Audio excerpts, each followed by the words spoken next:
It is 9:30 on a Thursday night, and you are tuned in to Rip Radio Network, which can mean one and only thing, that this is Chip Chat. Welcome to Chip Chat, everybody. I'm your host, Chip. With me is this guy, Tez. Who are you, Tez? Yep, you just said it. It's Tez. Yeah. I'm here. You got a hat on tonight. We had a question about that earlier. Why do you have your hat on? I was like, because I'm bald and I'm cold. That's right. I'm in my super secret location. Undisclosed location. Undisclosed location. Somewhere Yes. in DC. Well, we wanted to be clear about that you're bald. That was mostly the point of the question. Okay, so this is a very, very special episode, which we do say an awful lot, but we've been on a hot streak about booking special guests. We want to say this is probably our highest profile non-political, non-reporter guest that we've ever had on this show. We don't know whether or not he would eat Mitch McConnell, but we will find that out a little bit later. So anyway, we have with us, he's a famous chef.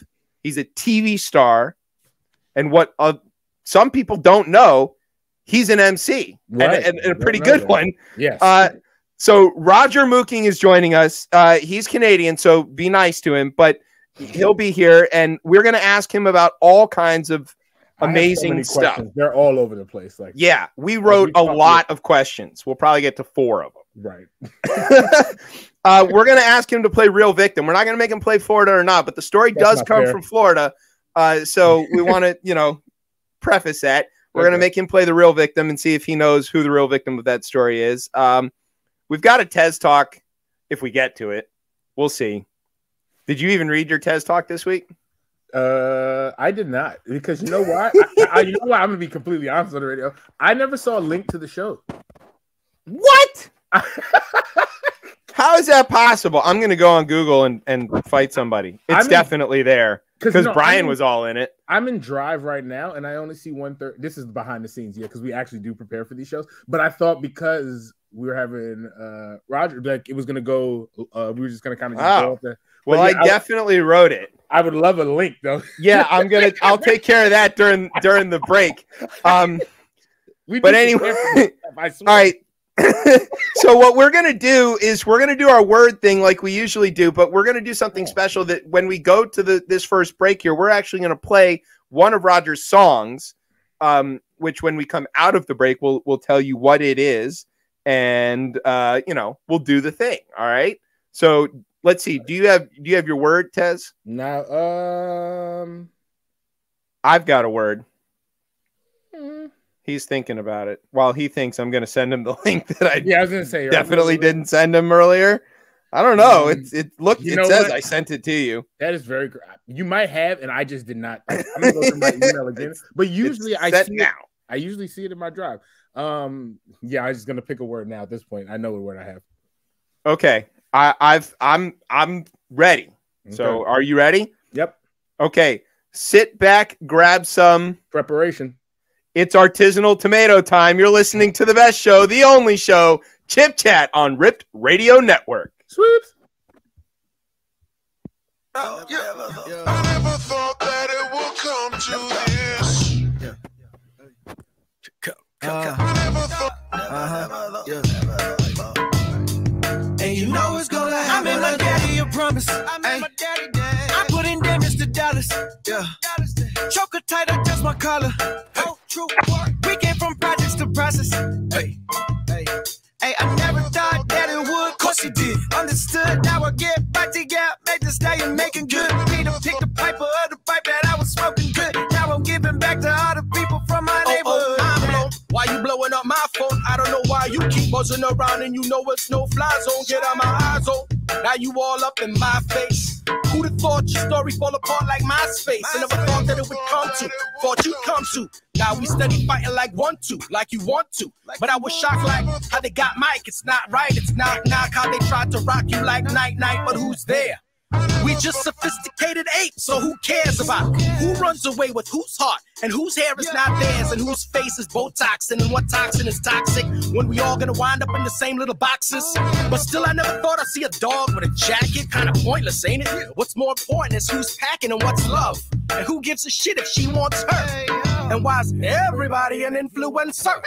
And everybody got a sex tape and a black face in their past till they got a real black face in their ass. And who thought rich people would be depressed? We must have ran out of people to oppress. Man, what a mess. Like eating pork for sushi and wearing Gucci, or having surgery on a coochie, or homeless veterans asking for Lucci. Man, it's loco, so I come to poke hole until the truth come out this chokehold. It's no go, oh no.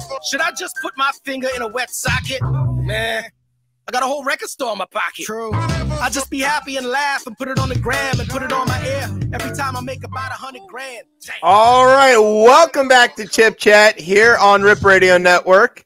I am your host, Chip. Hopefully, coming back with us is Tez. Tez, did you get the document? I did get the document. I'm already downloaded it. Okay. Now, that song is called "Never Thought," I love that. and this is what we call a homophone. I think, right? It's a words that sound alike but mean different things. I believe you're correct. It's not that other word. Don't worry. Yes. Yeah, I'm with you, but Pause. I think you're right. Okay, that's called "Never Thought." That's by our guest Roger, who is patiently waiting in the green room. We I hope. love that song because of the what do you call it? I too sometimes am confused with dogs with jackets because they come with fur jackets. But let me some not piss dogs people don't off. have enough fluff. I know. Let me not piss people off. Exactly. I have huskies, but they're spoiled. So, like in this recent snowstorm, I was like, "Go out back," and they're like, "No, it's cold out there." Like, I'm not that type of husky anymore. You're a husky.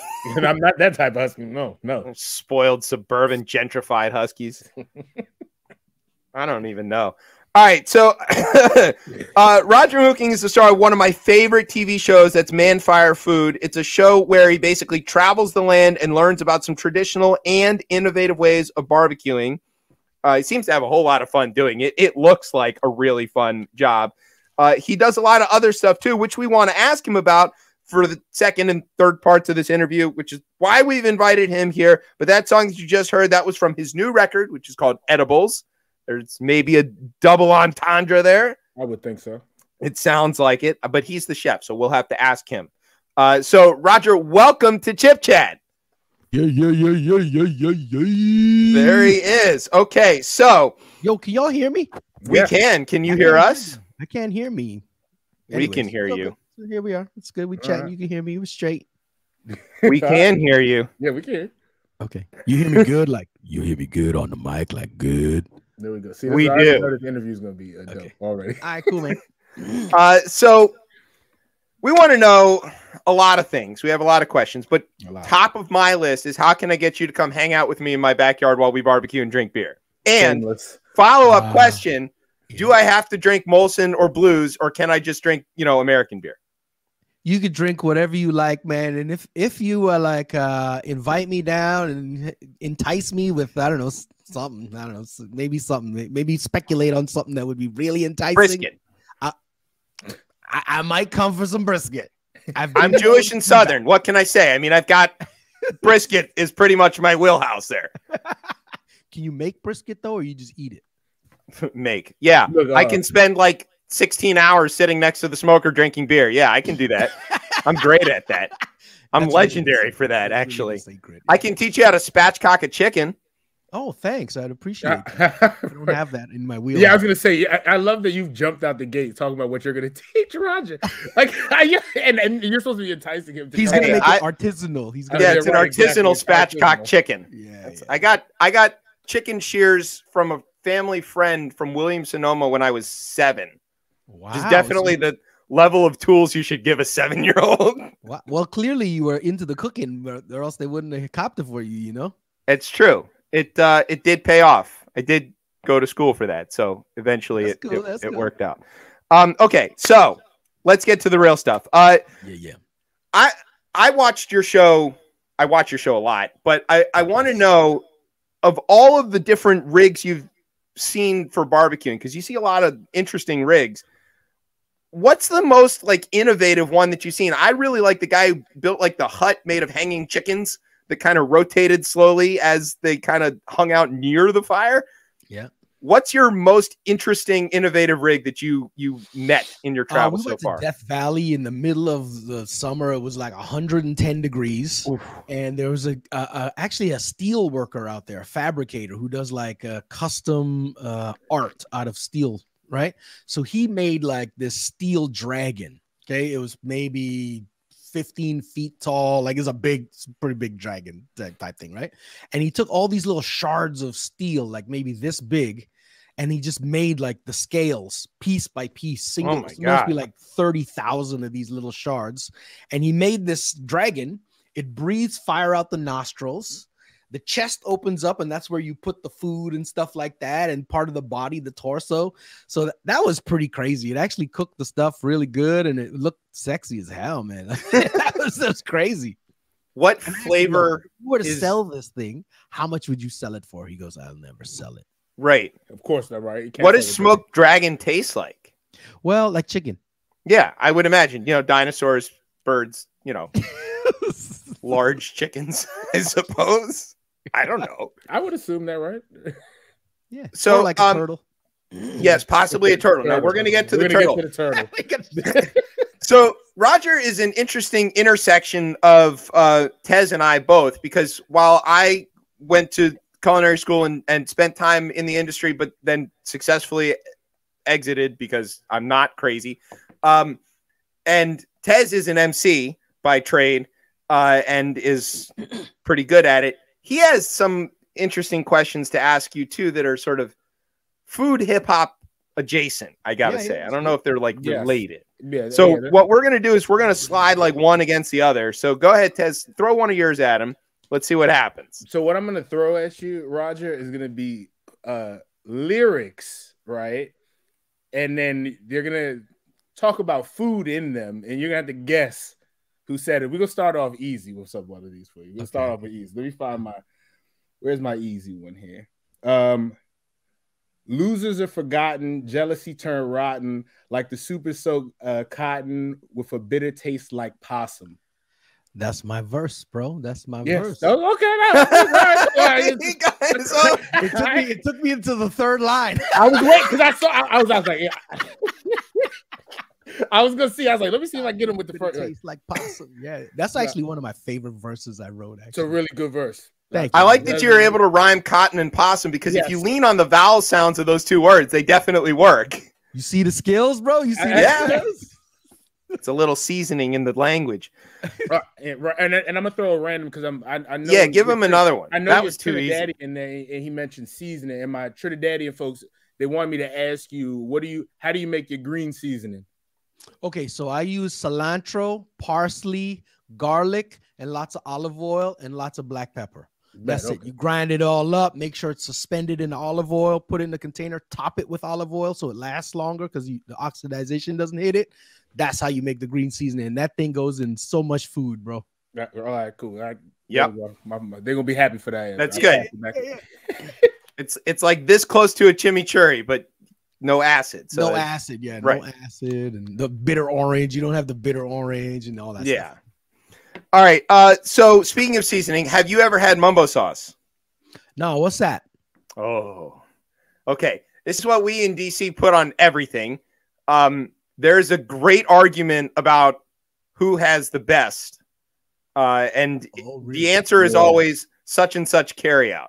And nobody knows each other's carryouts, but they lie and say they do. And then there's like a big like throwdown. It's like your congressman. Everybody loves their congressman. Right. Everybody loves it, but they hate everybody else. So it's Right. like Congress is full of idiots, except my guy. He's Yeah. great. That's how It's like your mumbo sauce- grandmother's biscuits. My grandmother's biscuits are the best. Yeah. No, you're right. You know, people beef about Yeah, that. it's like an unsettleable argument. One time I was talking to a guy at work and he was like, "Oh, this guy's really good at barbecue. You guys should throw down." And I was like, "Yes, we should do that." And this other guy comes over and he's like, "You think you can take him on? Pff, you're going to lose. You're such an idiot." I was like, "Whoa. Who loses in a barbecue battle? What's Yeah, the worst everybody thing gets that can eaten. happen? Everybody has to eat brisket? Oh God, no." Yes. torture. Oh, the torture. Oh no, his was better than mine. Quick, give me some more. Who cares? All right, but so mumbo sauce, how would we explain it? It's maybe technically like a tomato-based condiment, but it isn't very tomatoey. It's sort of like a sweet and spicy, sometimes runny, sometimes sticky. Yeah, sometimes squeezable, sometimes drippable. Yeah. A lot of argument. It goes on wings. Is it just tomato, like ketchup, like this is the joint? No. In fact, you probably wouldn't know it had any tomato in it except by the color. And even then, some people probably don't have very much tomato in theirs at all. And you can get it in a bottle. Thing? This is only a DC thing. There is a marketable, like available commercial product called Capital City Mumbo Sauce, but it's spelled wrong. It's spelled MAMBO, which there's a whole. Yeah, they're trying to just own the copyright on that joint, bro. No, it has to do with some other fake place in Chicago that makes some other sauce that they patented the name Mumbo first. And it bears no resemblance to this. So there isn't really a confusion there, but whatever. So we'll send you a bottle. Sauce? You like it? I love it. Love it. It goes on I mean, I had Five Guys fries tonight with Old Bay and mumbo sauce. Okay, so maybe you could entice me to DC with some mumbo sauce there. We will. We'll get you some wings now immediately. You know what we should do? We should take him to Stan's. My secret super location is close to Stan's. Yeah. See, you're already beefing about which one.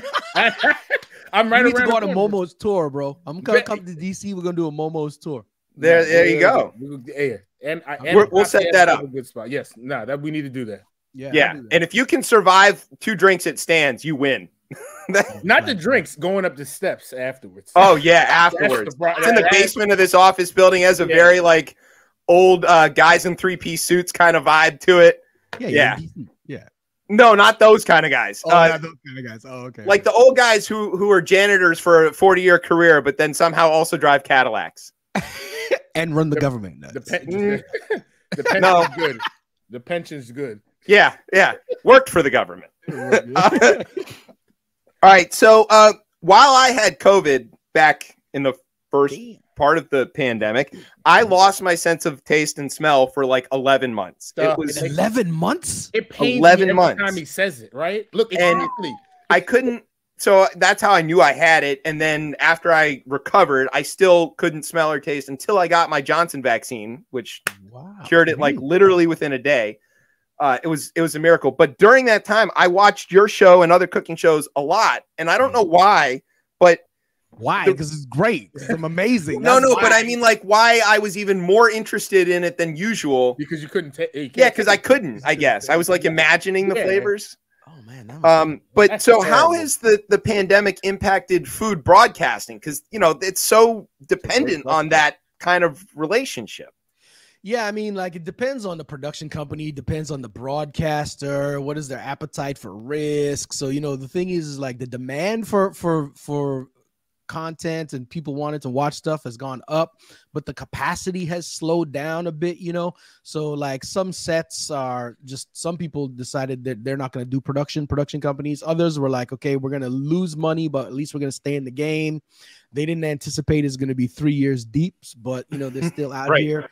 And just the protocols just went buck wild. There's dedicated people on set in hazmat suits. I've been on sets where they test every day, everybody. There's people who reminding you to put your mask on, or put your shield on in between, and all this kind of stuff. So everybody's kind of pivoted, but I think generally the production has slowed down a little bit, but not a huge amount. You guys have adapted to it in some way. I mean, we've had to. People want to see new stuff, and so we got to shoot new stuff. And it's interesting. Most of the sets I've been on, like nobody's caught nothing. I think there's only been one case, and it wasn't even a set that I was on. It was a production company that had a production previously, the same production company, and I heard that there was a case in there. But outside of that, man, is it just changed the protocols, but it's crazy. It's really my guess is that the teams associated with, say, like Pioneer Woman or Paula Deen have higher instances of COVID than, say, I don't know, the rest of the cooking world.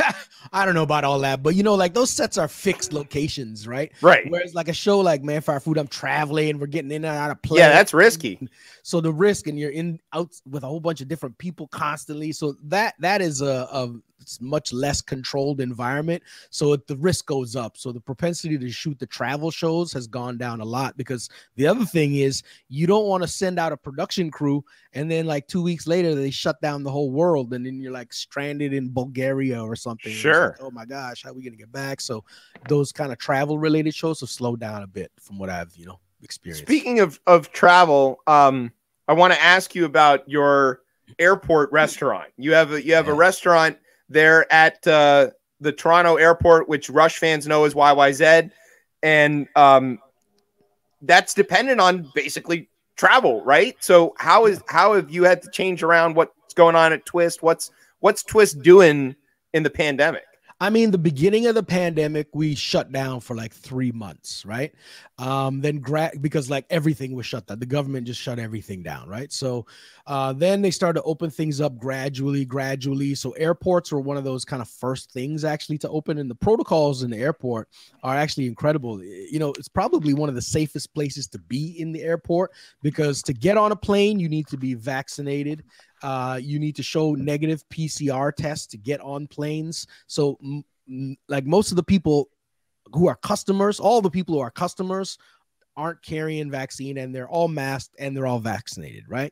Outside of that, the staff, there's very heavy protocols for cleaning everywhere throughout the airport and in the restaurants. But in terms of what we did menu wise, after we opened, after the closed months, we just limited the menu because we had to go down to skeleton staff. Sure. Travel was picking up very slowly for a bunch of months.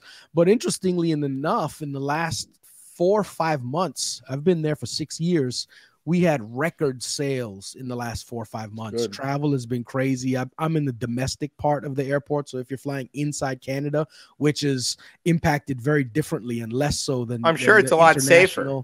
Yeah, and the international flights are still slow. The flights to the U.S. are still a little bit slow, but domestic is still pretty busy with business travelers.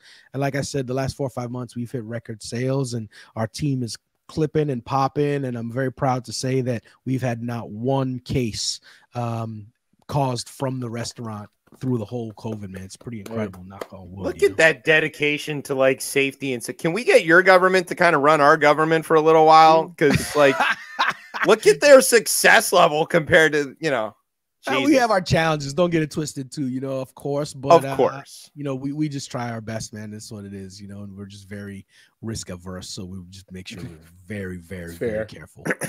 All right. So here's what I want to do. I want to ask you one more like kind of very crazy question. Yeah. And then what we're going to do is we're going to have you set up your song that we're going to play next, which is It Had to Be. And then when we get back from that, we want to have a few more rounds of the food hip hop lyric quiz, and we want you to tell us about the time that you were in DC. We hear that was a bit crazy. It involves the Capitol. Don't worry, wasn't that time. It was before that. The FBI is not looking for Roger. That is out there. He was not there. Not that time. Also, speaking of the Capitol, I want to make very clear to Lauren Boebert, who is definitely watching our show, I was not doing reconnaissance.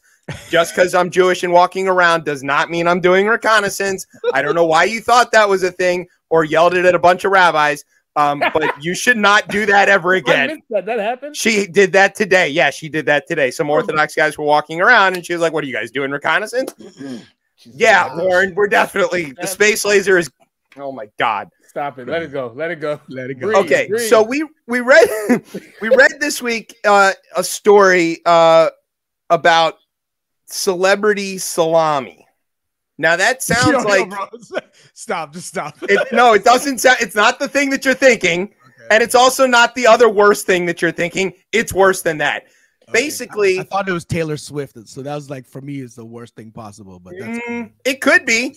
No. Basically, scientists have been working really hard to get to lab-grown meat, which is gonna be really important, right? It could alleviate world hunger. It could fix all of these other sort of moral questions and fix a lot of problems with greenhouse gases and blah, blah, blah.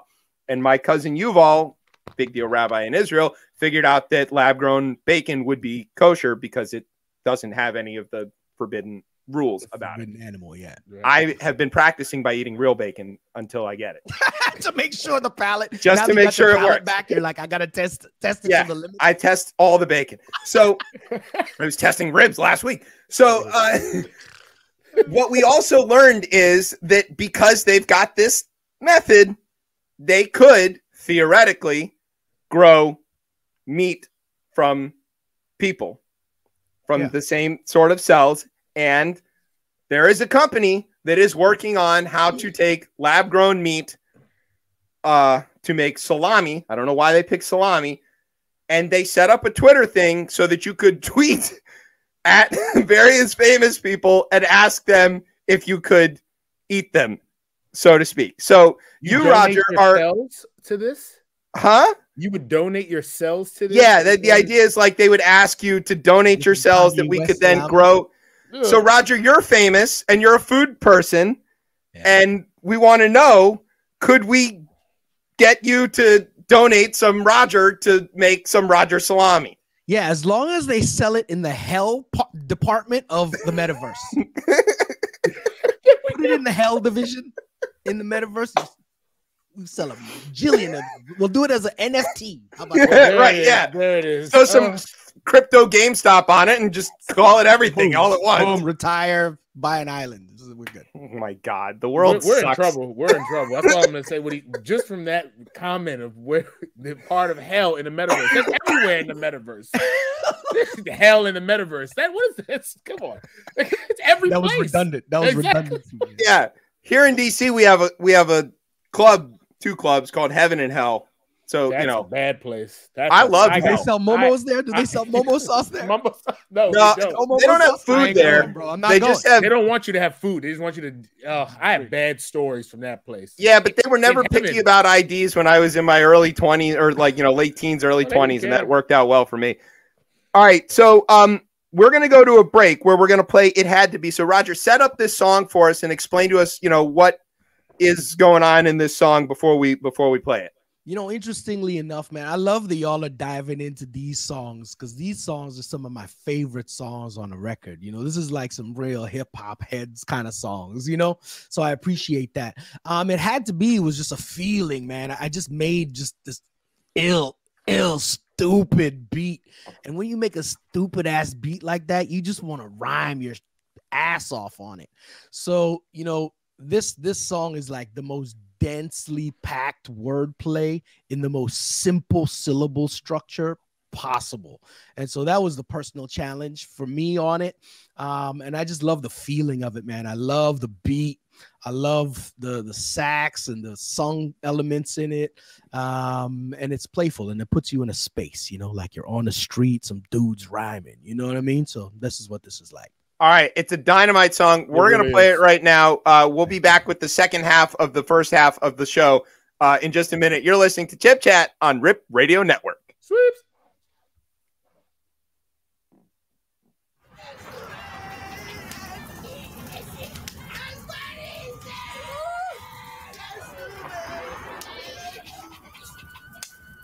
Sing it again.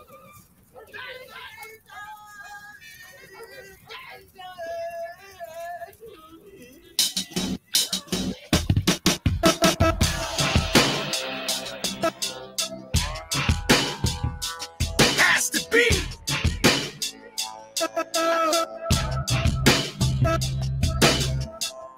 When your eyes burn, you watch what you putting out. I came in the game, no pulling out. That's a whole lot of glory with no knocks. What a shame, like a Jewish deli with no locks. I dream of using gold blocks for roadblocks and really replace these artists with robots. That's the key, but no box. A chapel in prison with no locks. Why your face screwed up and salty? Egos brittle, they crack like saltines. Had to call your dogs, they Maltese. Couldn't finish the job, they all tease. I'm a vet that got no bugs, I don't bite. Rule numero uno, but y'all don't write. It's funny to me, it's no joke. Sweet like honey to bees, but with no smoke. That's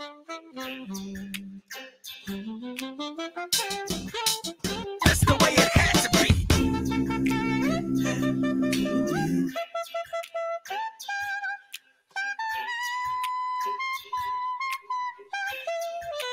That's the way it had to be. All right, welcome back to Chip Chat here on Rip Radio Network. I am your host, Chip. With me is Tez. And who you were just listening to, Roger Mooking is here with us. Now, you probably heard that song and thought, well, we just get famous rappers on the show all the time. But actually, Roger's famous for being like a lot of things, including a chef and a TV star, and now for being on Chip Chat, of course. Yeah, so of course. The Chip Chat bump is real. Ray Suarez was on our show, and then his podcast was named one of the 10 best by The Atlantic. So, Bam, just like that. Yeah, just like that. Yes. Yeah. That. So, when we left, we were gonna throw a few more hip hop food quiz. Well, you put questions. the problem was the one I was gonna just go with was that's a whole lot of glory with no knocks. That's a shame like a Jewish deli with no locks. And we played the song. So We just played the song. So you ruined that one. So I gotta go on my list now. I love that line, by the way. Of course you like that. That's why I like the next line from that one. I strive for using gold rocks for roadblocks and really replace these artists with robots. Yes. Yeah, you do your thing out here. I mean, I was listening to this. I was like, damn it, Chef Andy out here cooking up the rhymes. Well, I think later we're gonna play Greed, which was definitely like, in my opinion, the song out of your whole catalog that speaks to me the most. But we'll talk about that later. All right, here we go. One. I'm not gonna do any accent or nothing because I'll probably give it away. Dirty South mind blown, dirty South bread, catfish fried up, dirty South fed. Ludicrous, bro. Ludicrous. Okay, all right, cool. There we go. All right. Let's see. Let's find something else on here. Dirty South bread. Yeah, exactly. Yeah, there you go. No, that would have given it away. Give it away completely. Luda's the flow king, bro. Hold on. What do we got on here? I picked some of these is too easy here, but I'll get this. All right. Hey, yo, this rap shit ZD. Face Me Real TV. Crash at high speed. Strawberry kiwi. Oh shit! That sounds like who's this? Action Bronson. Okay, all right. Stay there. Yeah, I could hear that. Madonna, Ghostface. There you go. It's Ghostface. Ghostface will probably kill me right now if you heard that. Yeah, exactly. He's like, yo, I don't know. I was like, you in the ballpark there. I guess, and also too, just around the rhymes. What's the similarity when you creating rhymes that's similar to when you chefing up something brand new?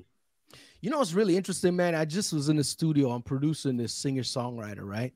And I realized I was in the studio 2 weeks banging with her, and I realized that I use texture a lot when I'm producing. Wow. So if I'm doing my own stuff, I'm producing the beat, and I'm really concerned about texture, but I'm also concerned about the texture of my voice inside the music and the texture of the flow. You know what I mean? And I really look at it like textures, right? And I realized when I was doing this project that I used the word texture a lot when I was referencing with my partner, the engineer and the artist, right? So, and when you're making a dish, Chip, you know this, man, it's like texture is such an important part of a dish. It's always the flavor, of course, the mouthfeel, and a big part of that mouthfeel is the texture of things. Especially when I couldn't smell or taste. Basically, I was cooking to texture. And texture can throw people off. Like I'm Jamaican, so I know like ackee and saltfish. Some people won't eat it because it tastes like the ackee tastes weird to people. Yeah, so I know that texture is huge for folks when they and like tomatoes, people are they don't like tomatoes because of the tomato-iness of them. So the texture is a real common denominator for me between those two worlds, like crafting up a thing. You know, I was thinking about. It's interesting. Like I wouldn't even think about that. Like yes, but like to call like vocal changes inside like your lyric and how you fit it in the beat as texture. That I never even thought about it that way. So that's like it's interesting. Like this session I was just doing, right? Like there was a section in the pre-chorus where we layered a mellotron with a piano, right? Ooh. And it was really sexy, man. There was like, anyways, there's all these ambient sounds going, and then the texture wasn't right. So I told the engineer, I was like, yo, pull up a vibraphone. And he's like, no, you're going to screw it up. I'm like, no, it's the texture, man. I want it low. I just wanted to fill in that low mid kind of range, have that smooth texture. It rounds it out. So by the time I played that in and put it in and we mixed it, he's like, oh my God, you're right. You know, but it was purely about the texture of the thing. It's funny that you're thinking about like layering what are essentially key instruments on top of each other, because if you're, I don't know if people have been watching the Get Back documentary about the Beatles, but you know, layering the piano and that Rhodes organ on top of each other with Billy Preston, like you get a lot of that. And the kind of music I play is usually with a band. So like that aspect of mixing sounds, you know, live, looking at each other, sort of being able to do it without cues, without talking about it ahead of time is a lot like when you get market day. I don't know if you ever have like market day in your kitchen, which is basically use up all the stuff in the walk-in. So it's an episode of Chopped. You just don't know you're on it. So then it's kind of a similar idea that you're just sort of like using what you got around you to sort of fill in those places, and that creativity. I would feel like if I'm producing and I have basically every instrument at my disposal to be able to draw from that, it's almost maybe a little overwhelming. How do you know what to pick? How do you get that right? You know, man, it's just you build a repertoire. It's like ingredients, right? Sure, you have truffles, truffle oil, pasta, and I don't know, turtle. Mumbo sauce. Right? But you don't, or momo sauce, but you don't necessarily put all them things together because that's not right for that dish, right? Sure. So in the same way, it's like, okay, I know the arsenal of ingredients in the kitchen. Sorry, I call the studio the kitchen. I know the arsenal ingredients inside the studio, right? So yes, it's intimidating. You have everything at your disposal, but I guess this is where just experience and just time making records for so long, I know that is the right texture and the right thing, the right sound to relay the message that the lyrics and the melody is trying to play out, and that the rest of the bass, the foundation of the track and how the rhythm is moving, they'll just work together. And, you know, I hear it in my head. I wake up in the middle of the night with full songs in my head. So I hear all of those layers and then I just work backwards and deconstruct it. Or if we're starting something from scratch in the studio, like we started just playing guitar in the songs with the singer-songwriter. And after the third listen, I'm like, okay, I already produced the whole thing in my head. I heard all of the parts, all of the sounds, all the instruments. And then I'm just relaying all that information between me, the engineer, and the artist, and working backwards to put what I hear in my head out, and then hopefully at the end everybody likes it. That's I mean, it makes as much sense as anything else. Right. At the end, you do it. Let's try our Terry Gross impression here. Now I want to talk about what happened in DC. That's how. Oh yeah. This is our NPR voice. So we know that you had some story about you at the Capitol, and like we said, it was not on January 6th. It's not that. Don't worry. We covered that ad nauseum on this show. But this was a while before that. Tell us about what you did on our beloved Capitol steps. Okay, so check this out. The year was around 1995 or something like that, right?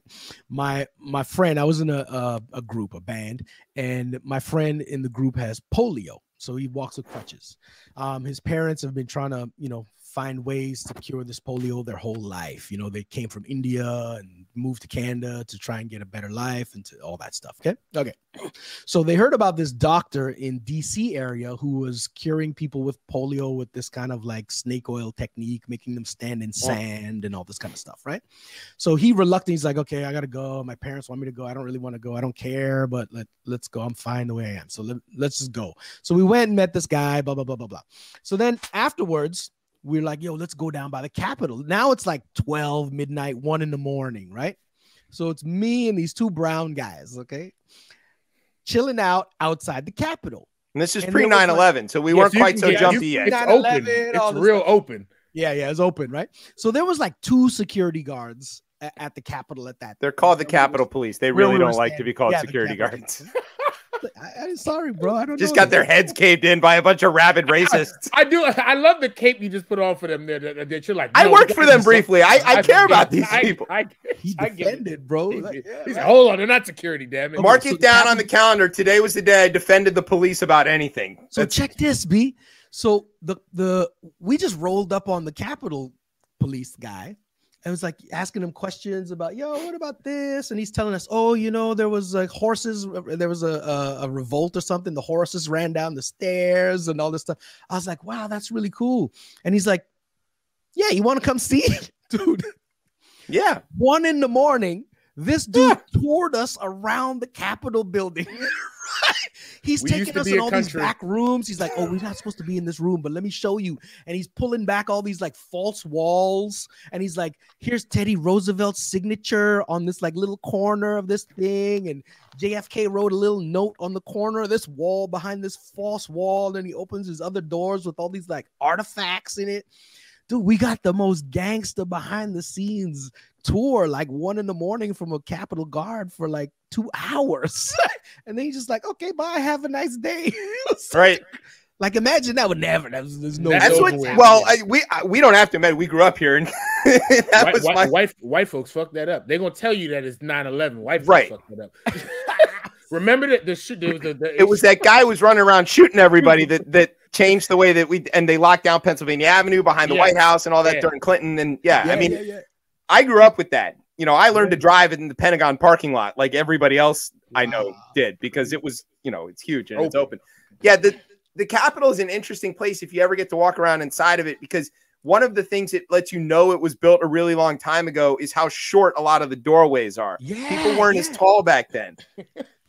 So you have to duck everywhere. Well, I do. I have to duck everywhere. Yeah. So that's pretty crazy. And the tall people weren't in. I don't know. And the tall folks in America weren't inside the Capitol. I'll tell you that. Well, they were building it. Yeah, exactly. Bill O'Reilly said they were very well fed and happy, and so therefore it's fine. I don't know what you're talking about. You know how it goes. Roger, what's your favorite pepper sauce? My favorite pepper sauce, Bajans make the best pepper sauce. Bajans. That's a good sauce. Down. I'm Trini. We love our pepper sauce. Yes, that's a good answer. You love your pepper sauce. I'm sure Chip is down to eat some pepper sauce. I have Jamaican cousins. I'm very aware.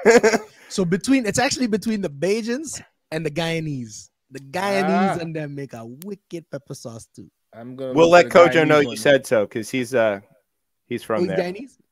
Kojo Nnamdi's a big radio star here in Washington, D.C. He's from Guyana. Wicked. Yeah, man. Yeah.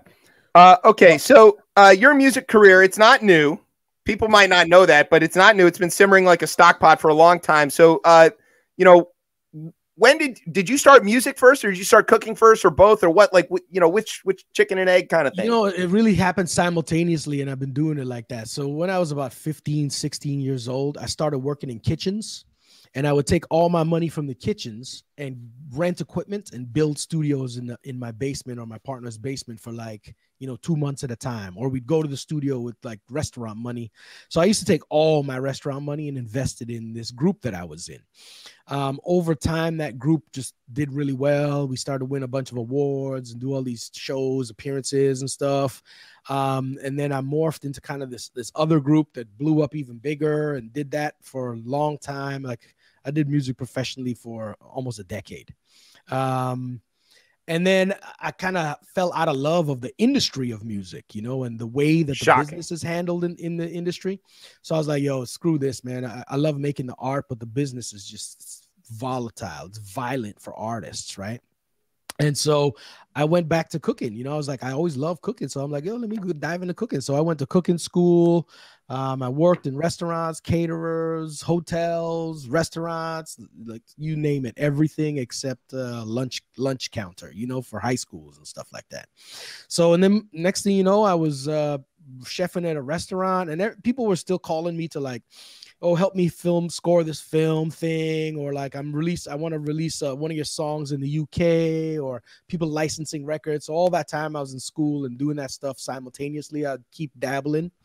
But then I started like run restaurants. And when I started to do that, the Food Network started coming around, and the Food Network came around. I started doing that. And then in 2008, I released my first TV show, Everyday Exotic, my first restaurant, like big restaurant, and my first solo album called Soul Food on Warner.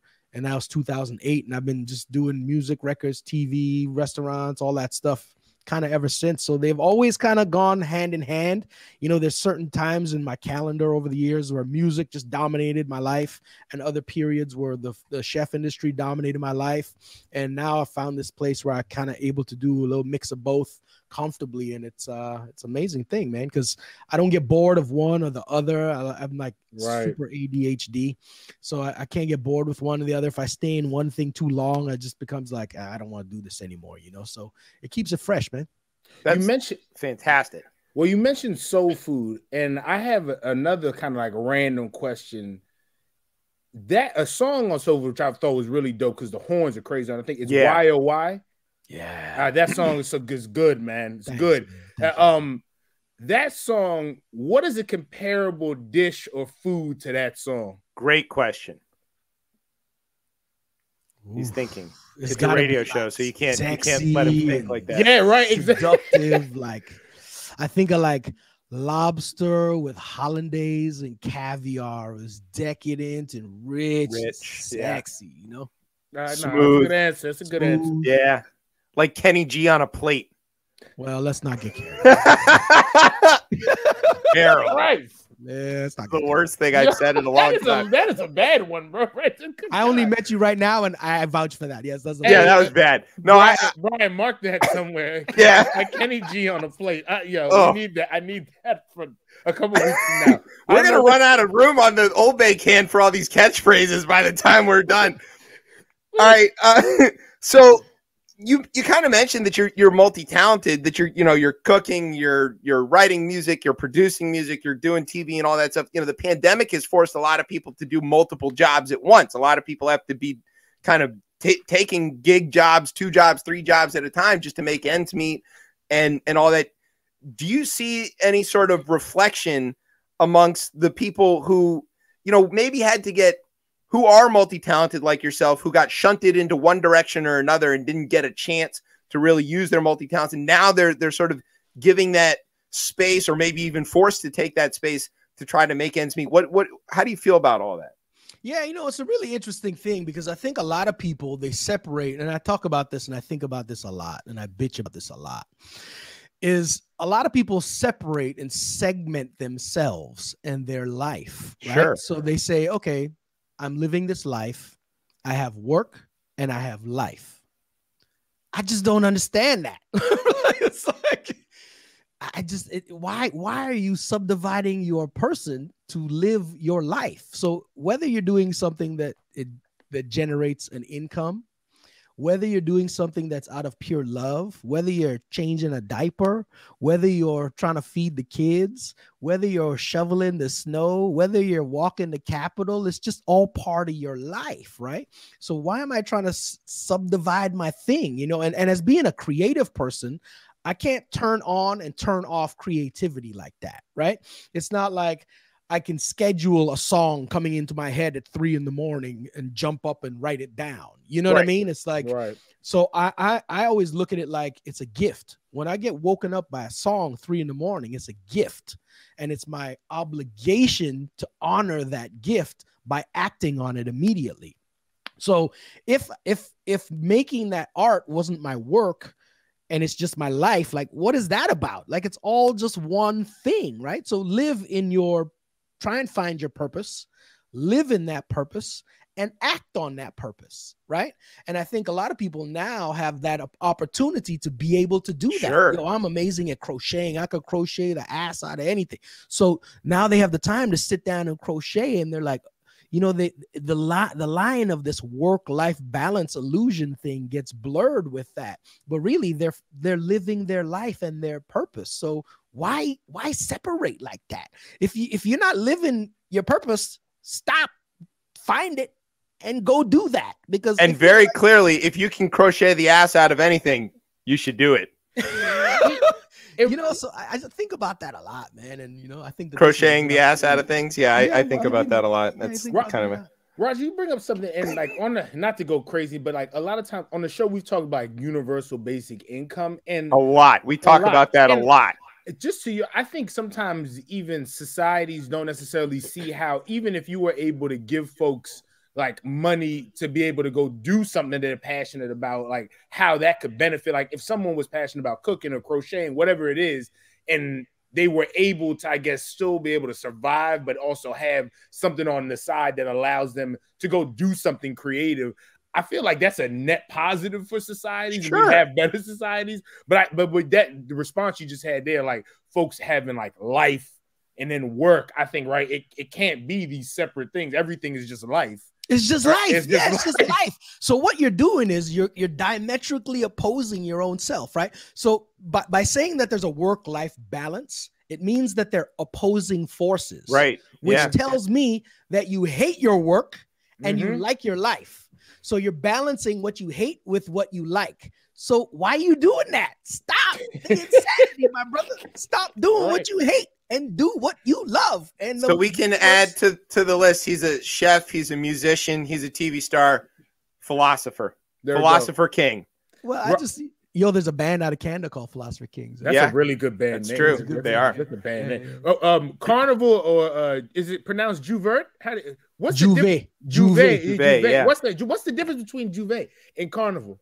I think it's like the day that it falls on the calendar and how it relates to Lent and Easter. I don't know exactly. But That's French stuff. Who cares? Well, no, it's French but, and religious and well, but the colonized. Carnival more so is for the dancing though. I'm more here for the dancing. Yeah. and having fun. The Carnival though. But Yeah, those yeah, things help bring me to my next question, which I think is the Oh. thing that Wow, y'all most coordinated, people, bro. yeah, He just our, sent me the script 5 minutes before we started. Oh, so. our show, our show is very focused on important things internationally.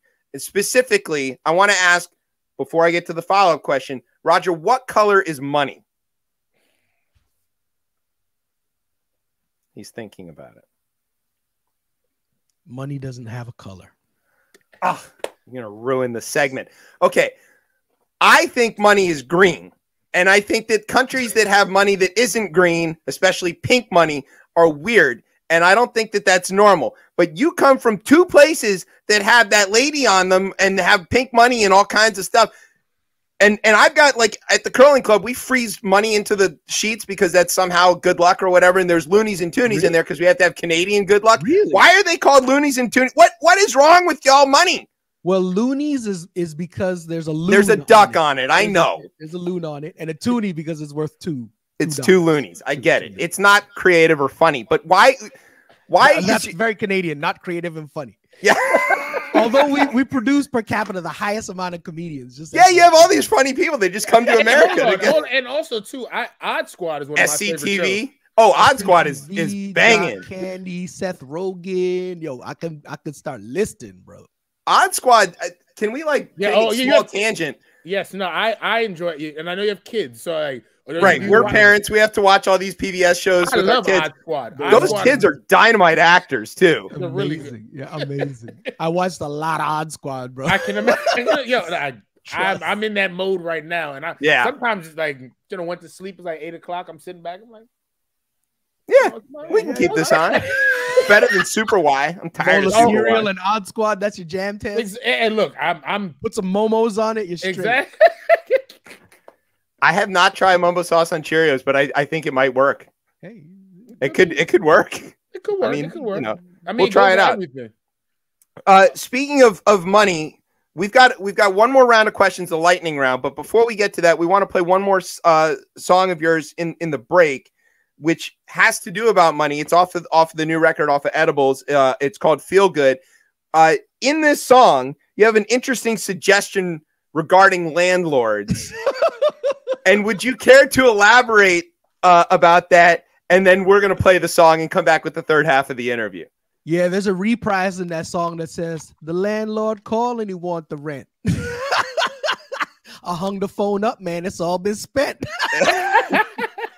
That's good. He's good. Well, okay, so here's what we want to do. We're going to play that song all the way to that point and a little maybe past it, but I want everybody to pay very close attention to the background singers that are They're helping so funny, right? helping add just everything to, and I don't know who they are. Maybe it's Roger just doing it secretly in another voice. Singers here in Toronto. They're like one of the hired guns in Canada. They are fantastic, and I don't know if that was ad-libbed or what, but we want to play that because it's probably my favorite part of that It's song. my favorite part. It's the funniest shit ever, bro. It's so good. All right, we're gonna play "Feel Good," and then we'll come back with the third half of the interview. You're listening to Chip Chat on Rip Radio Network. Sweep.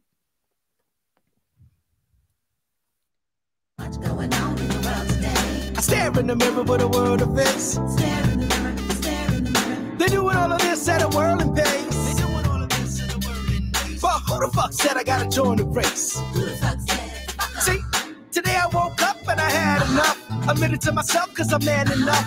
Face so sour, but I'm mad at what? The sun so gold that I had to touch. And the landlord calling, he want the rent. My baby calling up, just want a vent. My last damn nerve is gone again. Tomorrow this gonna happen all again. Damn, fuck it, I just wanna feel good. And not just a little, mean a real good. I wanna feel good. I'm talking real good.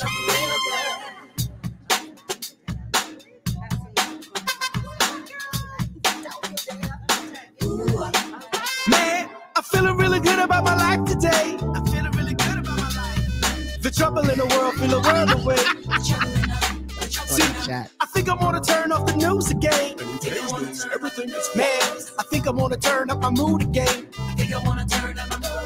But today I woke up and I had to touch. Baby looking good, so I grabbed the butt. Smile and a wink, then I bagged it up. Now that's the kind of way that you start the day. Still a landlord calling, he want the rent. I hung the phone up, man, it's all we spent.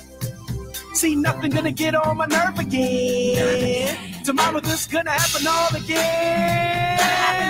All because I said, fuck it, I just wanna feel good. Feel good. Not just a little mean of real good. All right, welcome back to Chip Chat here on Rip Radio Network. I am your host, Chip. With me, as usual, is Tez.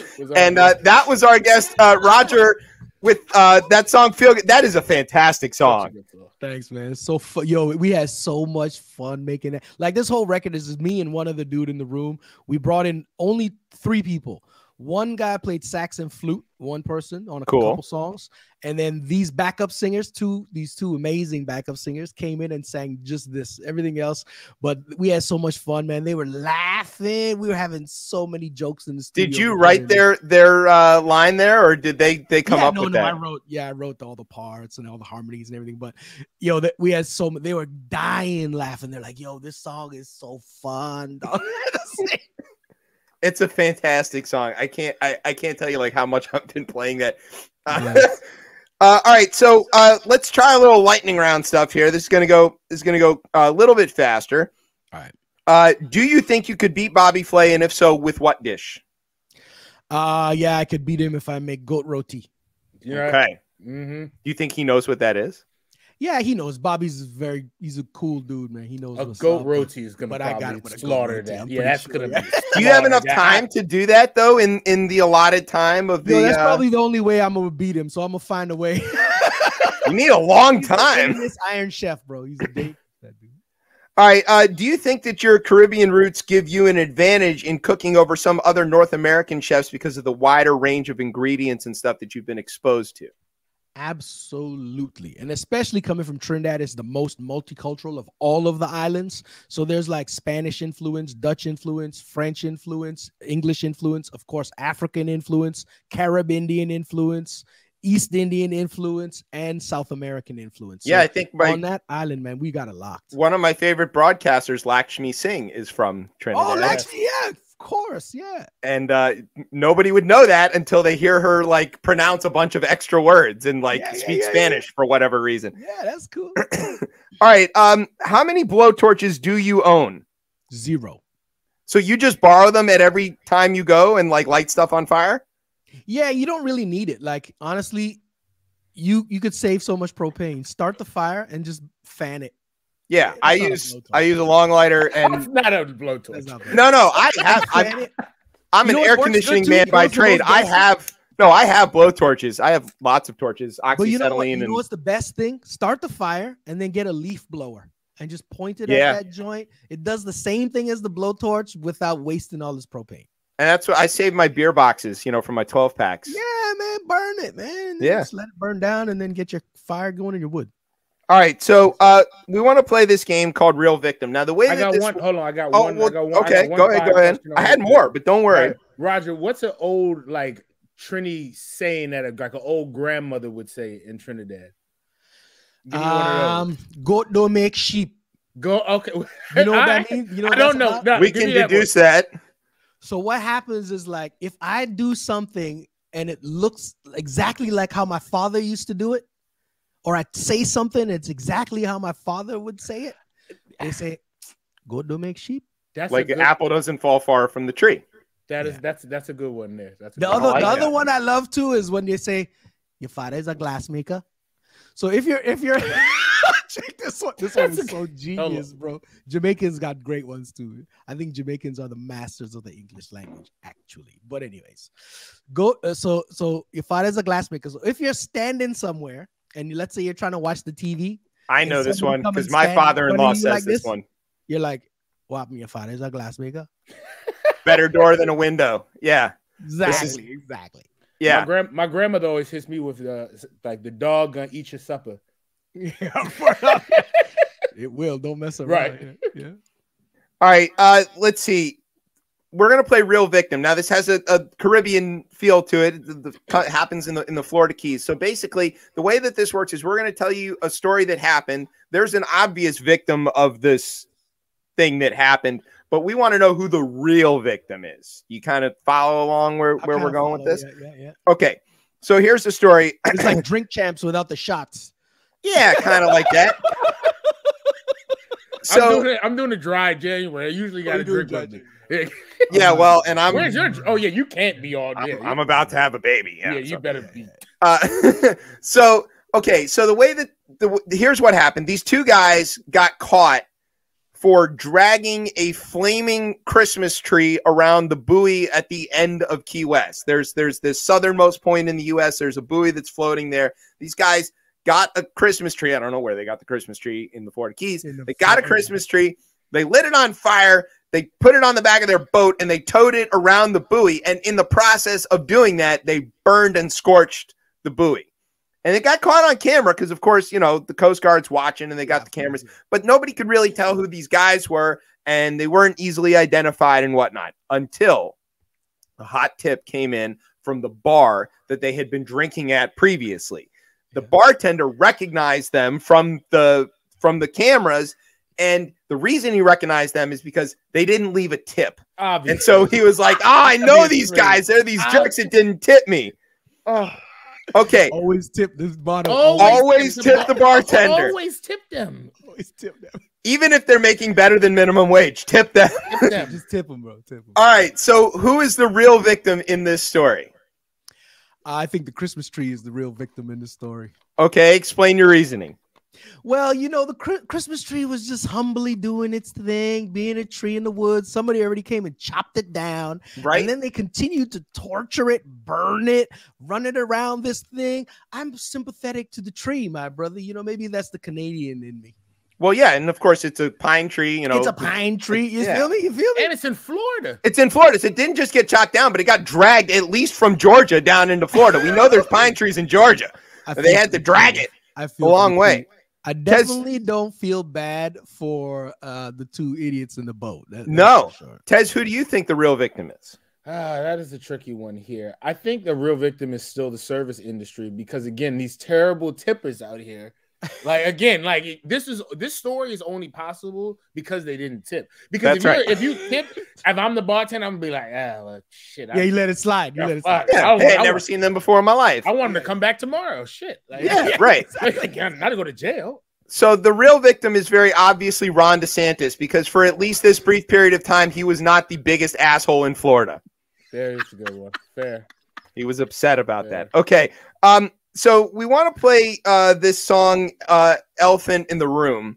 And this has a double entendre in it, I think, very clearly through most of the song. Can you set up this song, how you wrote it, what it's about, what we're about to hear here? This song, I just wanted to rap fast. That really was what it is. And I can made dig that. this beat, and I'm like, yo, this beat is so fat, man. It's like there's an elephant in the room. And so literally, I was in the studio making elephant sounds, mixing them with trumpets for texture. I found a little bit of an elephant sound on YouTube. So there's like 3 or 4 things making up this elephant sound. And Q, like, dude, I sat down, I go, wow, I just put an elephant in a beat. Like, it's just the stupidest thing. Like, and it sounds so fresh, you know? And then I got to rap fast. All right. I'm here for it. You always like to rap fast. Sometimes you just want to rap fast. You just want to rap fast, yeah. And I don't normally rap fast, so it's like, let me mess around, push myself.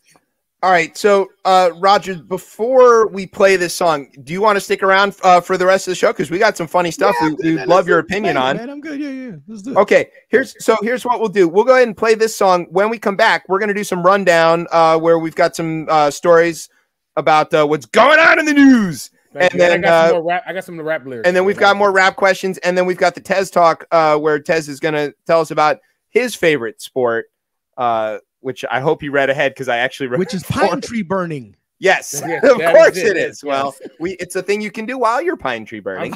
I'm on Florida Ave, not Florida for real. That's right. Yeah, just off. A little off. That's a very DC joke. Okay, we're gonna play the elephant in the room, and we'll come back with the fourth half of the show. You're listening to Chip Chat on Rip Radio Network.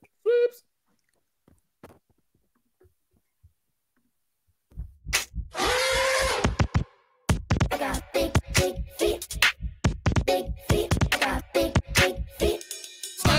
You a Dumbo, I'm the elephant in the room, about to blow like an elephant in the room. Now that's a hell of a visual. What you gonna do? Wise guy don't imitate the elephant in the room. Elephant in the room. Elephant in the room. Wise guy don't imitate the elephant in the room. Elephant in the room.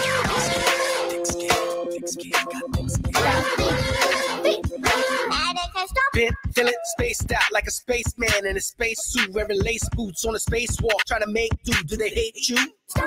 You a good girl on a bad date with an old dude with a bad breath and some cold food. In a room of rednecks, living soul food, playing Old Town Road, saying, damn, that's so shocking, electrified. It's so old, it's petrified. If you feel that the truth kills and the blood spills as if you die, try to fake the smile in an awkward elevator ride, and they're looking in your eye like there's something in your eye. Hey, bro, I think there's something in your eye. Stand out like a sore thumb, like a black man in Pakistan in a fit by dapper dad, showing off what it is you're lacking in. So hot, you better pack the thing. You a Dumbo, I'm the elephant in the room, about to blow like an elephant in the room. Now that's a hell of a visual. What you gonna do?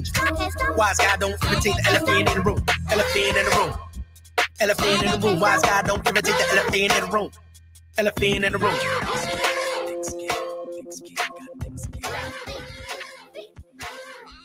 All right, welcome back to Chip Chat here on Rip Radio Network. I am your host, Chip. With me is Tez, as usual, and hanging out with us is the man behind that song about the elephant in the room, our elephant in the room, Roger Mooking. Whoop, whoop. All right. I like it. That's good. Yeah, that's pretty good, right? Okay, so now we're going to do this segment, which is called The Rundown, which is when we tell you about some stuff that's going on in the news. This one comes to us from Israel. This one is not my cousin's. As far as I know, I don't know if they did this one. But our best scientists are working on something very important. They're teaching goldfish how to drive, which is, if Elon's got cars that can crash and Siri can give you directions that drive you right into the ocean, you'd need a goldfish so we can drive you out of the ocean. Goldfish don't live very long, though. So what if it dies mid-drive? Yeah, that's a good point. Also, they sort of notoriously have a very short memory. So let's hope that the GPS can... And you need to have the car full of water, which is also kind of a little bit of a thing. Right. So there's a lot of problems with this. But don't worry, the guys at Ben Gurion University have been working on it. So what they did was they hooked up a tank and a little cart that it rides on to a goldfish, and they trained the goldfish to drive, to follow commands, and if they drove the car to the right spot, then they would get like a little treat of food or something like that. And I have no idea what they were feeding the goldfish or if the goldfish care or anything. But the interesting thing was some of the goldfish are better drivers than the others. And I don't know what makes a good goldfish driver versus a bad goldfish driver, but I assume that the bad goldfish drivers are from Maryland and the rest of the goldfish are not. And here's the thing, Roger. Like everybody here in the area would say most folks would say the opposite, that they're from Virginia. And Right. The Virginia people think that Maryland is the worst drivers. The Maryland people think that Virginia's the worst drivers. And nobody in DC drives because you can't park. There you go. Right. The Secret Service are blocking the roads. That's true. That just happens. Yeah, no, it happens a lot. We get the motorcades all the time. Yeah, no, I've seen it, bro. That's what I said. So this is a real shit. This is a real thing. Yes, picture, bro. That's not real. No, a computer, camera, electric motors, and Omni wheels give the goldfish control of the vehicle. Quote, surprisingly, it doesn't take the fish a long time to learn how to drive the vehicle. They're confused at first. They don't know what's going on, but they're very quick to realize that there is a correlation between their movement and the movement of the machine that they're in, said the researcher Sachar Givon. 6 goldfish, each receiving about 10 driving lessons, took part in the study, and each time one of them reached the target set by the researchers, it was rewarded with food. Wow. Which I think goldfish might be food. I'm not sure how this even works. What's the end game? Are they trying to prove the intellect of the sentientness of the being of the goldfish, or are they trying to like replace Tesla? Great question. Showing that a fish has the cognitive capability to navigate outside its natural environment of water can expand scientific knowledge of animals' essential navigation skills. Quote, we humans think of ourselves as very special, and many think of fish as primitive, but this is not correct. There are other very important and very smart creatures. Hold on. So first of all, but hold on. Did anybody think that fish that are native to water, right? They navigate the thing that we know nothing about, right? The least amount about. We're figuring out, oh yeah, we know that they're able to navigate and do a lot of amazing. Well, it's not that they're navigating in the water. They're in their tank, but they're navigating their tank around a room. So they're able to navigate their container of water around places. Okay, my next question is, why would the scientists pick a goldfish and not like an octopus, who like we know is a pretty sentient being? Great question. Obvious answer. Budget cuts. Yeah. No one funds science anymore. Couldn't afford an octopus. Science. Yeah. Right? This is in Israel. They're already, they barely have enough water to keep the goldfish alive, let alone an octopus. Need a lot more water. And it's right in Israel, like all the problems in Israel, and they're sitting there trying to train goldfish. It's important stuff. You got to know, You know what's crazy is people finance that. Like they went out and they raised money, and people gave them money. We're working on teaching the goldfish how to turn themselves into gefilte fish, but we haven't got there yet. I bet you a crypto bro financed that. Yeah, 100%. There's a guarantee about that. It's an NFT goldfish. It had to be. When are the goldfish going to make NFTs? All right, come on. That's how you really tell how smart they are. Actually, how do you know when the goldfish buy long-term index funds and not buy NFTs? That's a smart goldfish. Now he's going into investing. Here we go. Good job. Okay, so here Roth IRAs. Right. Yes. Investment. He's a philosopher, investment guy, chef. What else can he do? We don't even have Roth IRA in Canada. Yeah, I was gonna say you don't have the IRS. What do you don't even have? You have pensions. What do you care about this? You have real Social Security. I got real shit. Yeah. Yeah. We want to come to Canada so bad. Shithole country I signed up for. Yeah, right. The shithole country. Shithole country I signed up to be part of. I don't know what the hell I was doing. Okay, Tez, I don't know if you know this, but you didn't sign up for this. Actually, nobody who looks like you signed up for this. That's fair. We didn't. Good point. I didn't. No. But I wasn't. No, you're British. We understand. I wasn't born on the continent, but yes, for the rest of us, yes. Your people didn't choose that either. I didn't choose that either. Not. I like how Chip went back. He's like, I don't know how you don't know that. I'm teaching critical race theory. Youngkin's gonna come and yank me out of here. I was like, you're in the wrong place to be talking about this. I just tried to keep it real surface level. You wanted to go deep. We're in County Fairfax. We're safe. He can't touch us. Richmond doesn't have jurisdiction here. We have all the money. All right. Speaking of money, the House committee investigating January 6th, they want to know where the money is coming from. They have issued some sub-pennies. They're not really subpoenas. They're for much lower level people. They're for these nominal lawyers, but many of them have been disbarred, so I don't know exactly what to call them. Our favorite melting lawyer, Rudy, has been subpoenaed. Our second favorite disaster person lawyer, Sidney Powell, who stole all the money and now lives in Alexandria, got subpoenaed.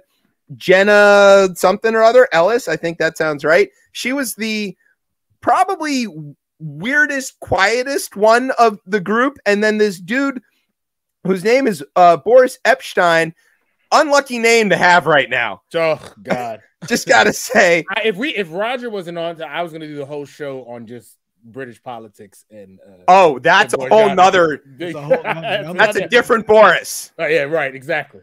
He's having a tough go. Yeah. He made a promise that he should never have promised, and now he's trying to keep it.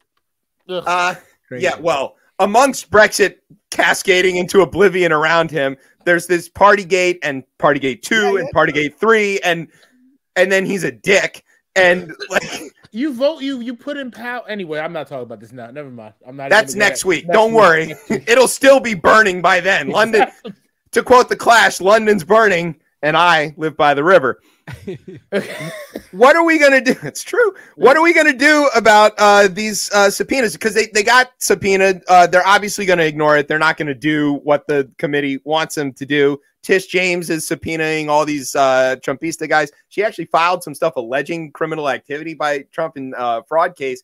Now they're in New York. Tez, Roger, help me out here. Are we getting a glimmer of hope, or is this just another episode of Maddow that we all go, Black Mirror, bros. Black Mirror, straight. Yeah. Again, this isn't gonna I don't. For me personally, they're not gonna show up. They've obviously all these things are laws, and only when folks decide to follow them. They're all nice. Whether it's from a constitution or all these things that are on paper, people obviously don't follow. They don't care about following these things that are on paper anymore. So subpoena be damned. I don't think we're gonna get anything from them. But I have a question. Okay, yeah, I have a question. Okay, so there's a constitution, right? Mm-hmm. Nominally. Mm-hmm. Okay, but there's a constitution. Sure. And every time I listen to news, they're always saying, "Oh, we can't do this because the Constitution says this." Everything is pinned against the Constitution, right? But then there's like amendments to the Constitution, which they also hold in really high regard. It's like this amendment of the Constitution, but the thing is, it's an amendment. Yes, because the first one was no good.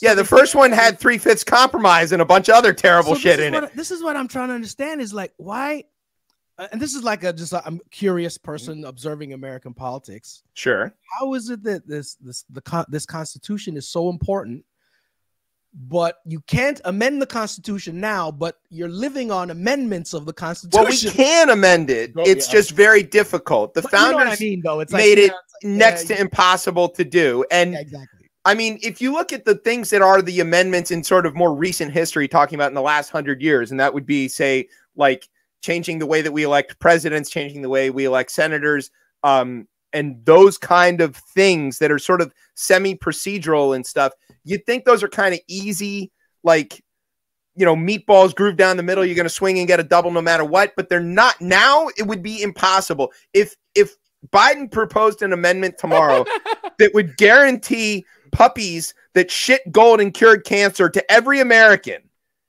50% of the country would vote against it.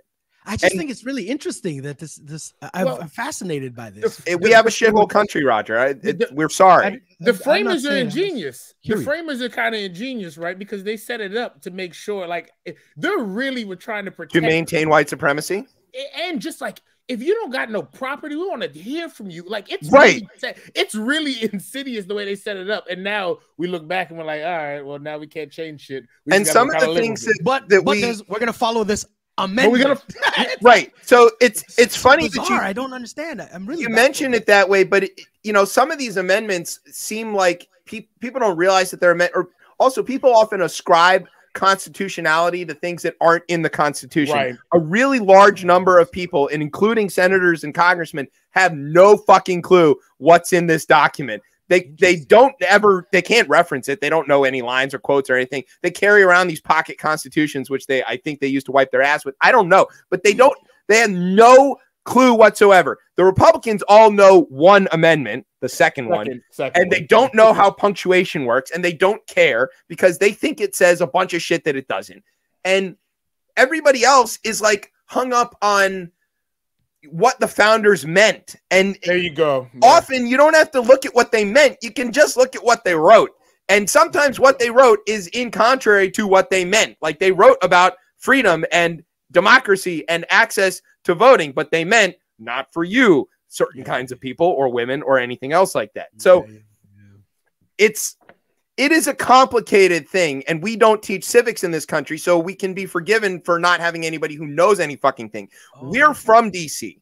Our local paper is the Washington Post. We have no choice but to know this stuff. But everybody else outside of the Beltway, they have no clue.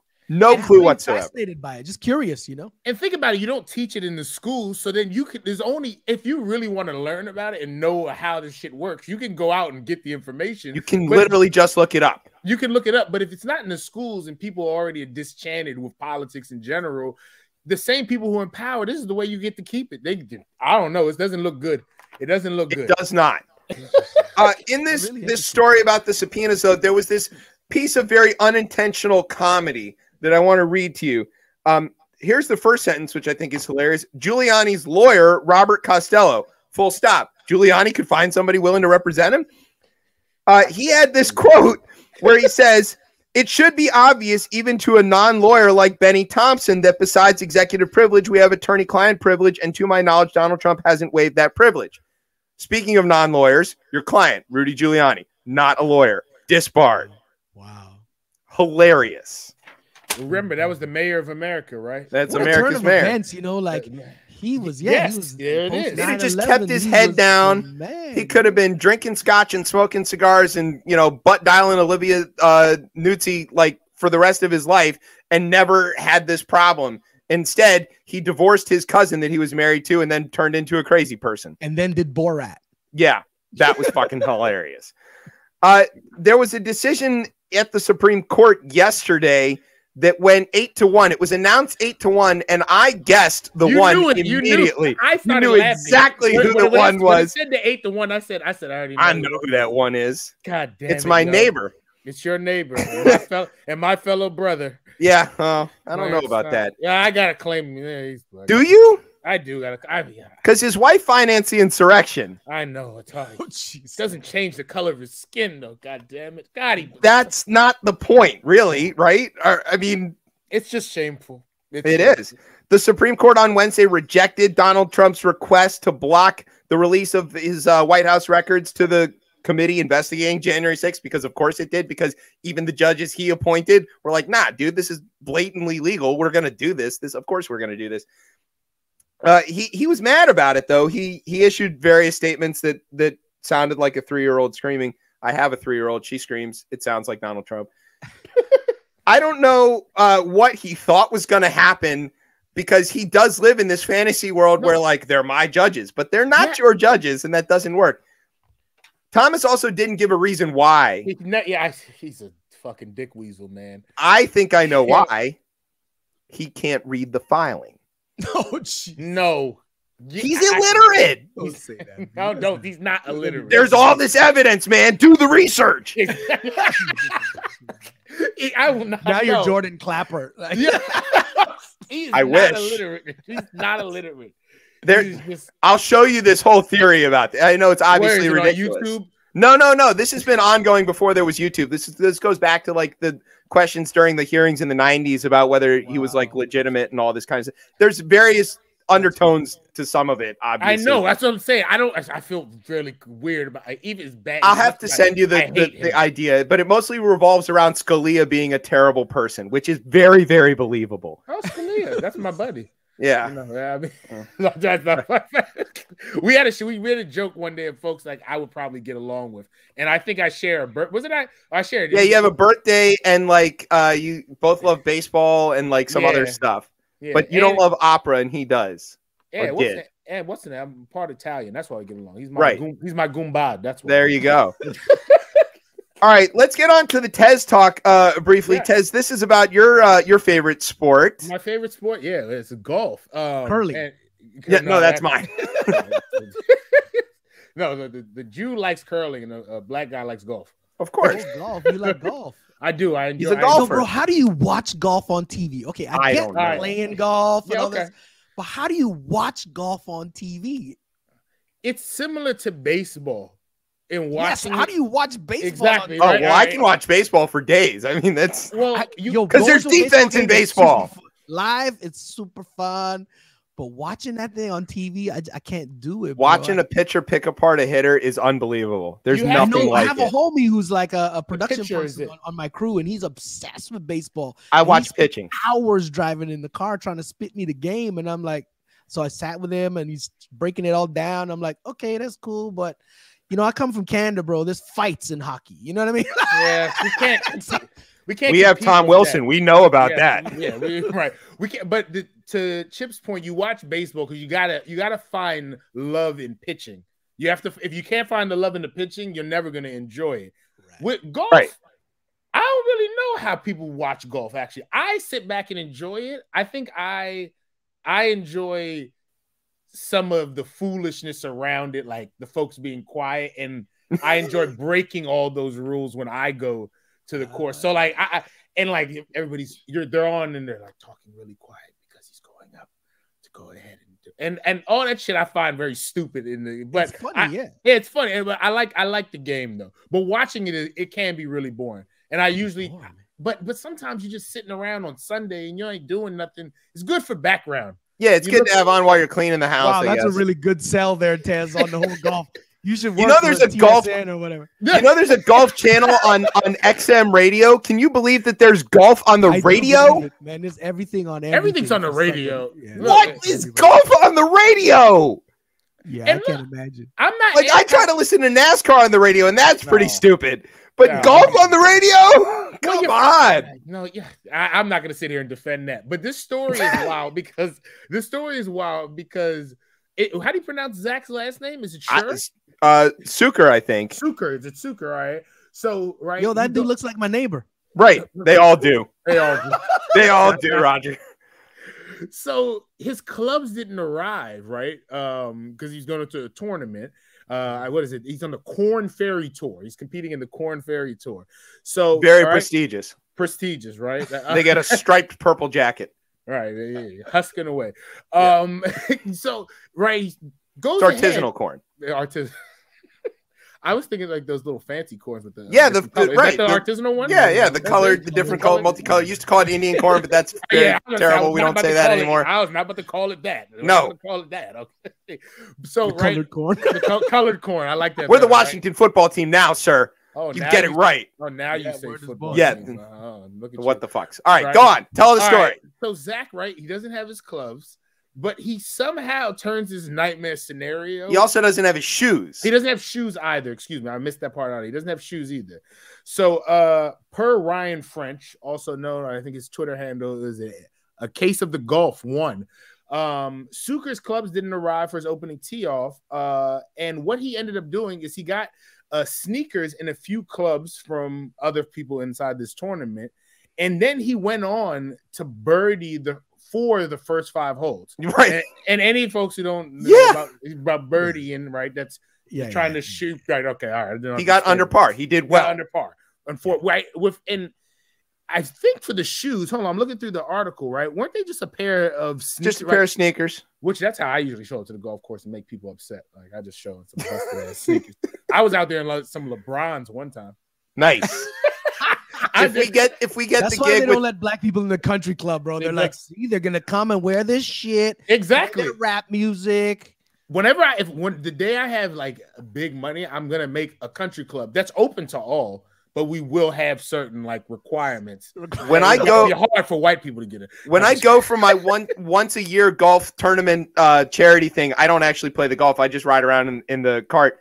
I have this whole playlist exclusively meant to irritate all the people. It's like a lot of like Tribe Called Quest and stuff like that, which is like, fun to listen to while you're just riding around in nature, drinking beer. Getting drunk on the golf cart. Yeah, it's fantastic, and it definitely irritates most of the people. You know what though? A lot of deals happen on. I've met a lot of Yeah. good folks on the golf course, like random people, and I'm like, wow, all right, you do cool. They'll be nice to you when they don't see anybody, looking at them. Exactly. And also too, we're out there in like the middle of like the golf course. Like I got a weapon, they have a weapon. Like It levels the playing field.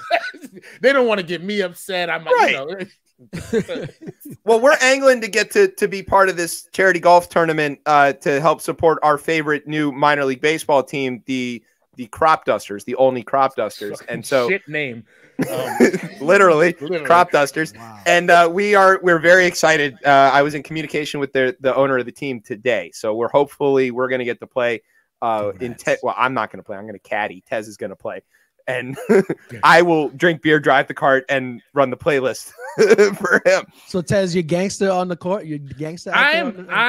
So I started working out this year, and like it was just more so because I got close to like 270 pounds. I was like, this is too fat. I gotta this is not good. He so visited Twist too many times. So I was like, yeah, eating too much oxtail. Yeah, the price. So yeah, right. So I was like, that's how I know you're rich because oxtail not cheap. It's expensive. Not anymore. Shit, it used to be really cheap. Exactly. Cheap, yeah. Right. So I was like, let me just work out. I was doing some sit-ups, but then when I went to play golf early in the year, I was like, oh shit, my core is good. Like, and like I started like hitting the ball and like it went straight. And I was like, so you work out a little bit and you do a couple sit-ups and now. And I me going like a Top Golf now is like someone who sings and goes to karaoke. Oh, like, okay. So when I go to the it's not people don't have fun because I'm just like, all right, you just like, killing we're them. 200 something yards and I'm just gonna go sit down and drink a beer. But you know who's supposed to be gangster at golf, bro? Scarface.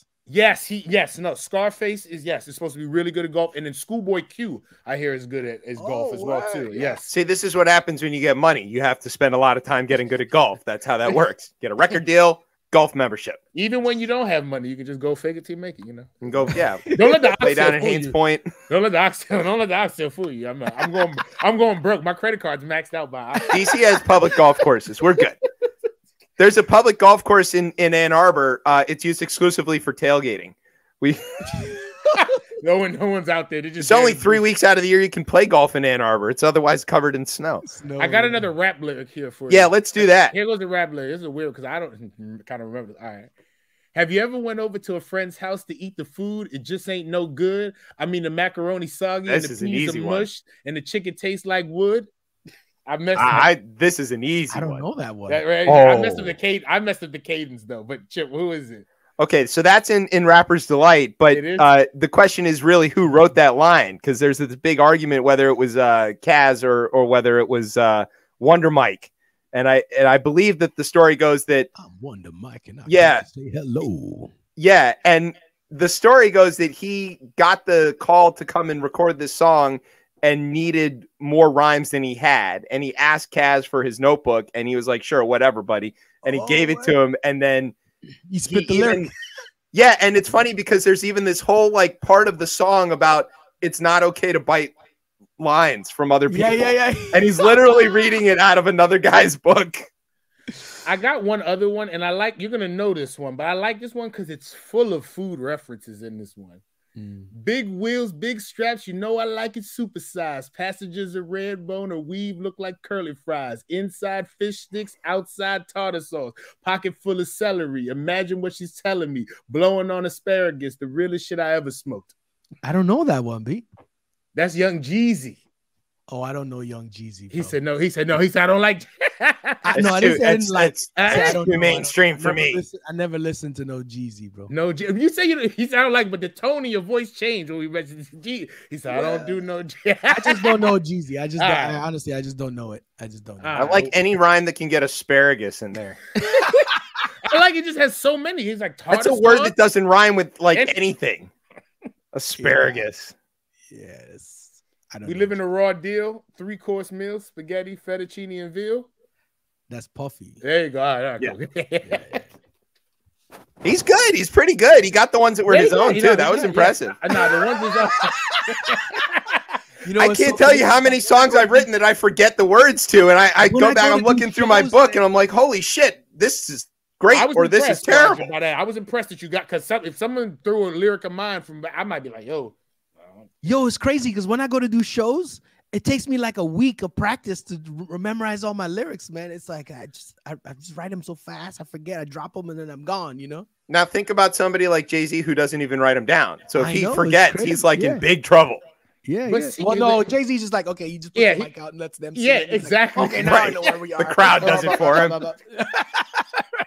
Forgot where I'm at. Quick, everybody help. Exactly. Roger, I say this felt refreshing because just from the creative process, whether it's you cooking or even making rhymes, it seems like you just enjoy it. And like even some of the stories, like using your money to go to the studio, and like those are the things I don't know. It just to hear that happened, like those stories, as someone who's done some of those things, it makes me feel good that like again, folks are still having fun and like you were able to take that and like transition it into like a successful career. So I think that's an inspirational thing. I really enjoyed this interview a lot. Just It's been on that fantastic. note. Yeah. I can't Thank tell you you. how lucky I feel that we managed to get Yes. this to work out. And Yeah, for sure. you know, we're coming up to the end of our time, so we want to wind down, but we want to say a couple more things. We want to say, first of all, thank you. I want to very sincerely extend the invitation to you to come visit DC. We would love to take you around and you know, show you where to get some wings, show you some cool stuff in DC that isn't the regular touristy stuff, not the monuments and stuff. Anybody can You already go to been the to the monuments. Capitol, like you already seen Yeah. everything about the I see, Capitol. I Like, see. yeah, you don't want to. The most OG version. Yeah, exactly. Yeah, we want to take you up Georgia Avenue to the T-Mobile store that nearly got shut down, or like, you know, some sort of landmarks. Have you heard? I want to go to Go-Go Club. There- bro. yes, Last- Yeah, Yeah, we'll take you to an EU show or something the like that. First Or, time I went to DC, I was touring I was in this band and we were touring, right?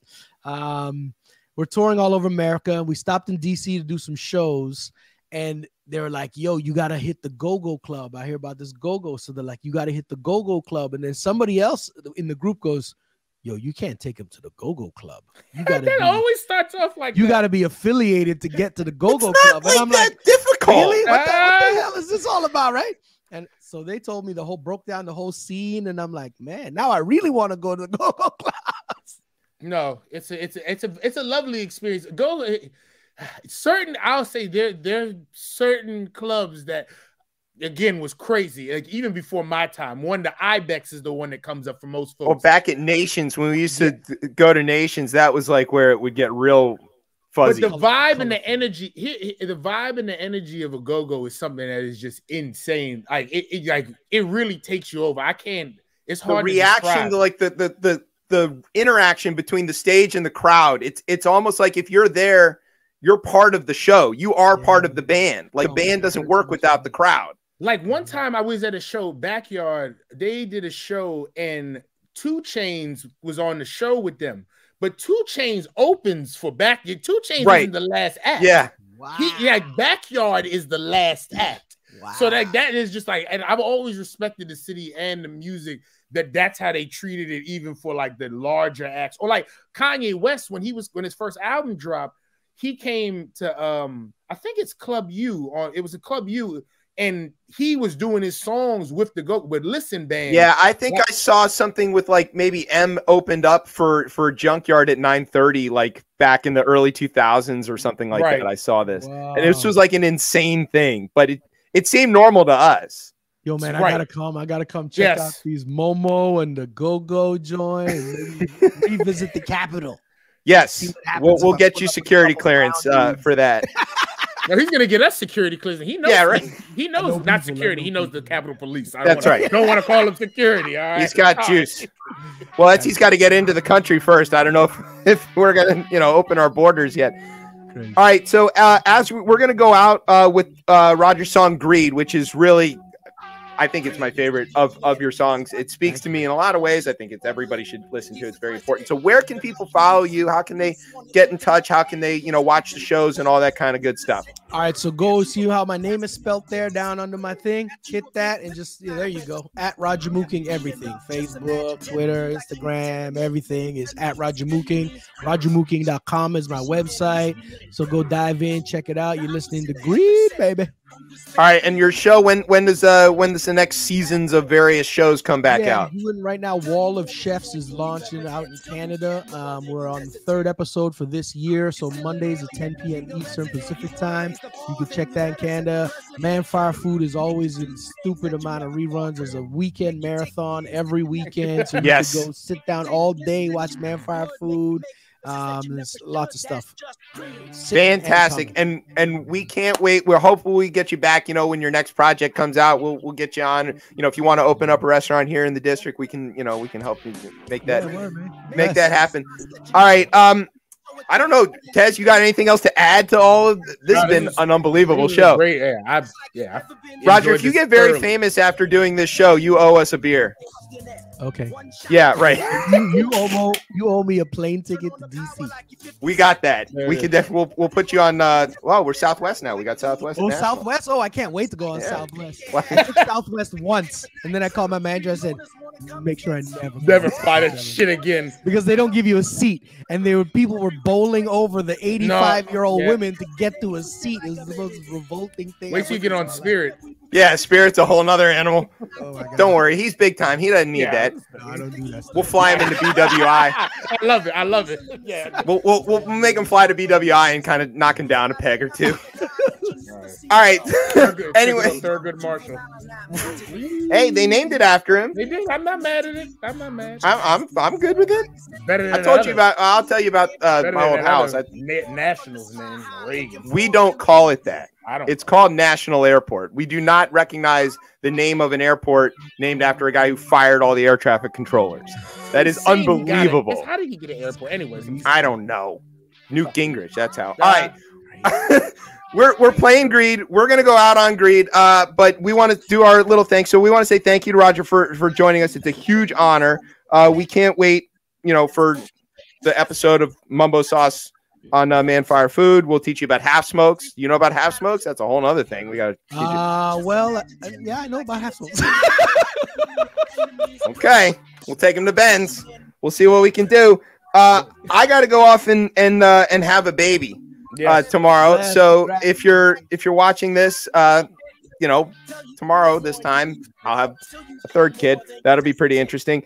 We want to show you the things that DC is known for besides intractable gridlock, not just in our roads, but also in Congress.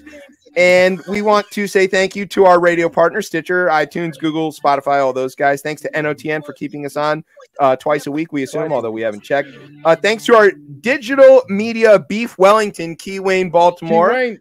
And thanks to our home on the interwebs, coplaymedia.com. And thanks, as always, to our family here at Rip Radio for making us sound as smooth as smoked Canadian bacon. Ooh, I love it, bro. Yeah. All right, Tez, where can everybody follow you on the social medias? On Twitter at DC Cortez, on Instagram at Ketchum Quarter. All right, and you can find me and the show on Twitter at ChipChatRR, and you can find us on Facebook and Instagram at RipChipChat, and you can't find my old Twitter because it got thrown off completely. Ted Cruz, I hope you enjoy polio. See if you can cancel this show. What the hell? What about? I hope he enjoys it. I'm wishing him well. All right, I'm Chip. That's Tez. That's Roger. You've been listening to Chip Chat on Rip Radio Network. Everything fake knocked off like affinity. It's the evil in the room. They have the weasel in the suit. I know a greedy eye, and when I see a beady eye, then I be the guy that you'll never see go.